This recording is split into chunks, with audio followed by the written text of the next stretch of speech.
Hey y'all, and welcome back. Today we're going to be talking about modeling and a way that we can model fraction division. Now this isn't my personal favorite way of doing fraction division. I like the standard method best, but sometimes it helps to see a model to understand what's going on. So let's look at one problem. Let's say I've got the numbers 6, and I'd like to do 6 divided by 1/3. The first thing that I'm going to do is I'm going to say I have 6 holes. So I'm going to mark in 6 holes. I can choose whatever shape I'd like. I'm going to show you 2 different ways. One way would be to use circles. 1, 2, 3, 4, 5, 6. Another way would be to use rectangles or squares. 1, 2, 3, 4, 5, 6. Then I'm going to split those up. That's what dividing means. I'm going to split those up into things that are the size of my divisor. That means I'm going to split those up into things that are 1/3 each. So I need to split each one of my holes into thirds. I'm going to split each one of these into thirds.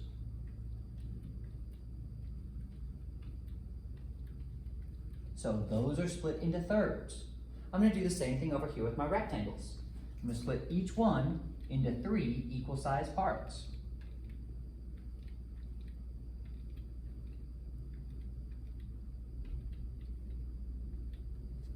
Okay, now in order to find my answer, all I have to do when I'm dividing a whole number by a fraction is count up how many total parts I have now. I have 1, 2, 3, 4, 5, 6, 7, 8, 9, 10, 11, 12, 13, 14, 15, 16, 17, 18. There are a total of 18 parts. We can do the same thing over here with the rectangles. I've got 1, 2, 3, 4, 5, 6, 7, 8, 9, 10, 11, 12, 13, 14, 15, 16, 17, 18. So our answer is 18. 6 divided by 1/3 is equal to 18. Let's try an example problem like that. Let's try one more example problem where we're doing a whole number divided by a fraction. And then we'll see how it changes when we do a fraction divided by a whole number. So let's try now the numbers 5 divided into 1/4 size pieces. Go ahead and pause the video and see if you can solve 5 divided by 1/4. When you're finished, come back and I'll show you how to do it. Okay, so in order to do 5 divided by 1/4, the first thing I'm going to do is I'm going to make 5 total pieces. Let's use rectangles. I'm going to use 1, 2, 3, 4, 5. You can actually use whatever shape you like, but I'm going to choose to use rectangles for the rest of this lesson.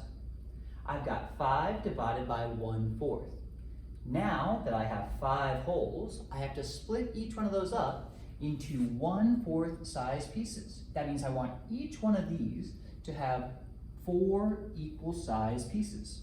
So I've split it up so it has 4 equal size pieces.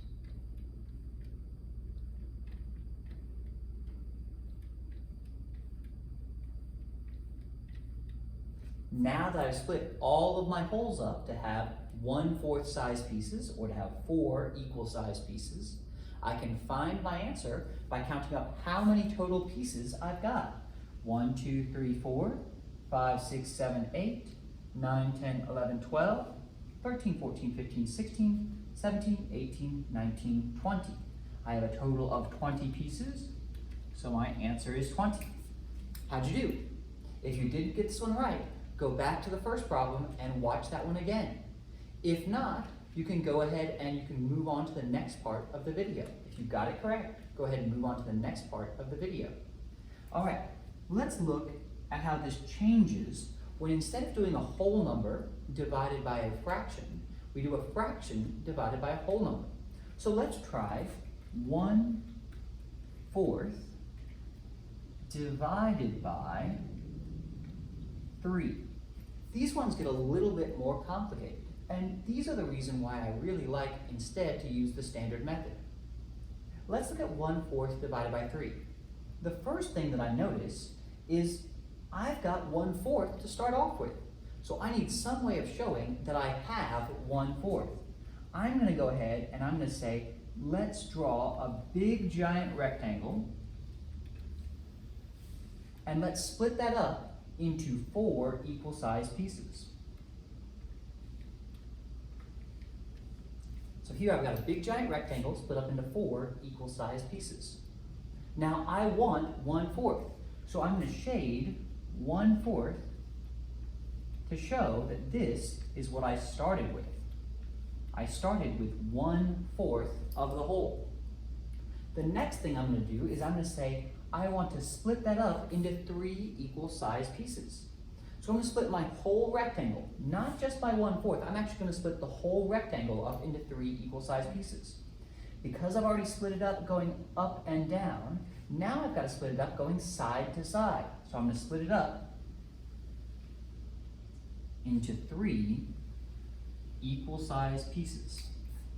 Now if I've split it up into 3 equal-sized pieces, to figure out what one part is there, I'm going to say, I know that now these are split up into things that are 1 part out of a possible 1, 2, 3, 4, 5, 6, 7, 8, 9, 10, 11, 12.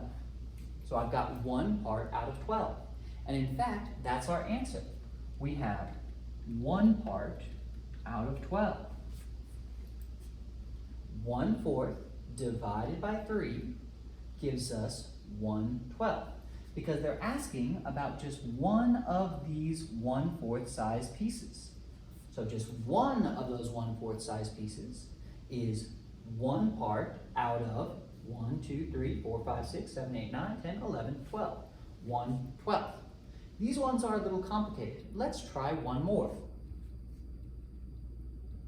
What if instead I wanted to have 1/8, and for that 1/8 I wanted to divide it by 2. Go ahead and pause the video and see if you can figure this one out. All right, so if I want to show 1/8 divided by 2, the first thing I'm going to do is I'm going to mark off 1/8. So I'm making a big giant rectangle, and I'm going to split it up into 8 equal-sized pieces.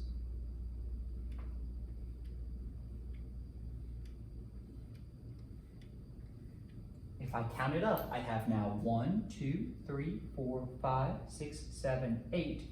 8 equal-sized pieces. And I wanted to start off with just 1 of those 8s. Then it said split that or divide that into 2. So I'm going to divide it into 2. Then now I have just 1 of those pieces. To figure out what my answer is, I count up the total number of pieces available, and I'm going to put that underneath 1.